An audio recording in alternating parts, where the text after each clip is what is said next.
Alright, this is from section 4.3. This is a homework problem that I was asked about. And the question was, how do we figure out what the outliers are? Well, in order to do this problem, the first thing we need to do is put the data into our calculator into a list, because we're going to have to do a scatter plot as well as a regression line and find all of that good stuff on our calculator. So let's go ahead and put our data into the calculator. I'm going to go ahead and clear out everything that's in my list because I want to show you something. I'm going to actually use all four lists here today. So the age I'm going to put in list 1, and then the number of mutants I'm going to put into list 2. Once you get your data into the list, you want to do a scatter plot, and to do the scatter plot we hit second y equals, and I'm going to turn my graph on.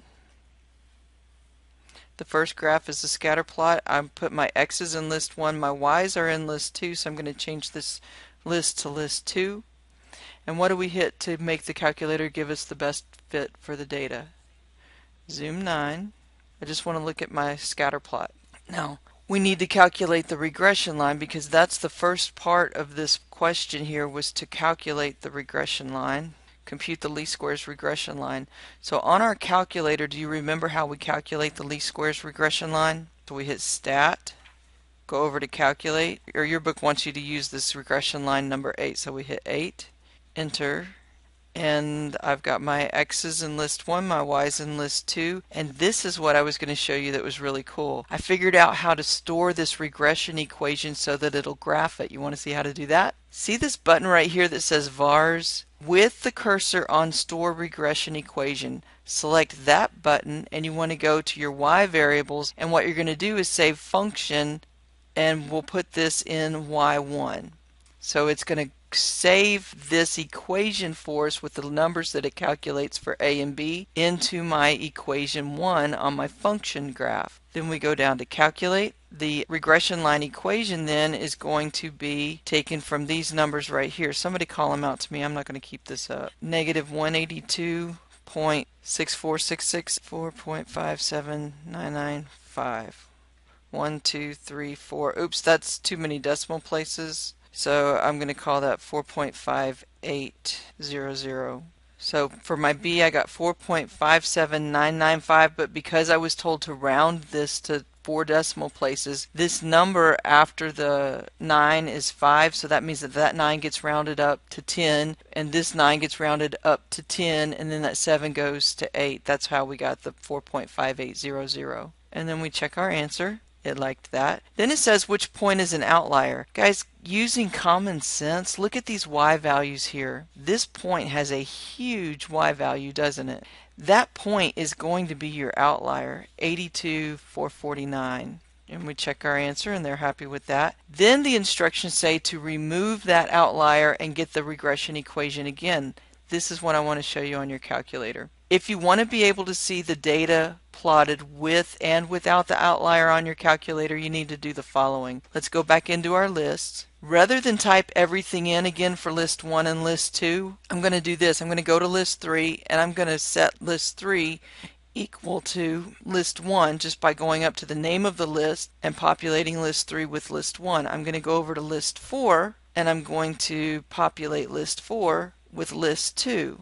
Then I'm going to go down and find my outlier from list 1 and 2, and here it is. And I'm going to delete that value, both the x and the y, and all I do is I put my cursor on the number that's an outlier and I hit delete, and then I go over to the other list and hit delete. So now what I see is the same information that was in list 1 and 2, only I don't have that point at 82,449. Now to plot my scatter plot and my regression line with lists 3 and 4, which is the data without the outlier, I'm going to go back into second y equals, and now I want to do this with lists 3 and 4. So I'm going to use plot 2. Plot 2 is in red. This is the information without the outlier. So I go down to plot 2 and I select plot 2 and turn it on. I want to do the scatter plot, which is the first graph, but I'm going to use lists 3 and 4 for my x's and y's. I don't need to do zoom 9 again. I'm just going to hit graph, and you'll see that these points are all the same except for that blue point that's an outlier. Now I need to calculate my regression equation,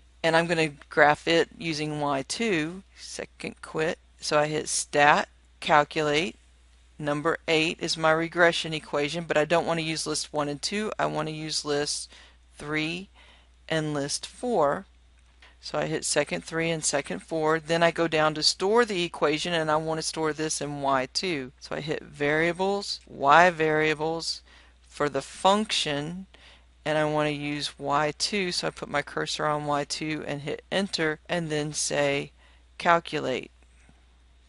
So my regression equation, the constant term, is now going to be negative 8.9981.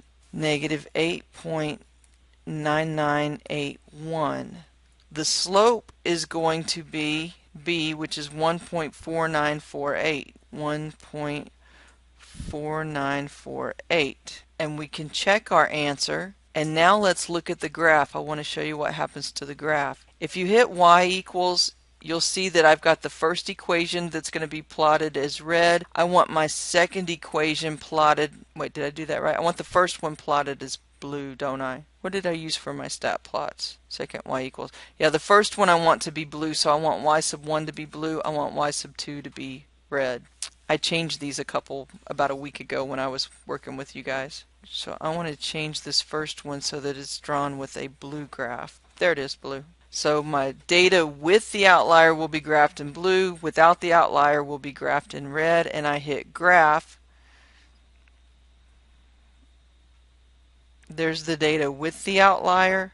There's the data without the outlier. Can you see how this one outlier that's included in blue pulled this line way up? And when I took that point out and I just used the points that are in red, this was my regression equation. It's much flatter. So based on this graph, when I'm asked, is the outlier influential, I would say yes, because removing the outlier strongly affects the position of the least squares line, as we saw right here. It greatly changed it.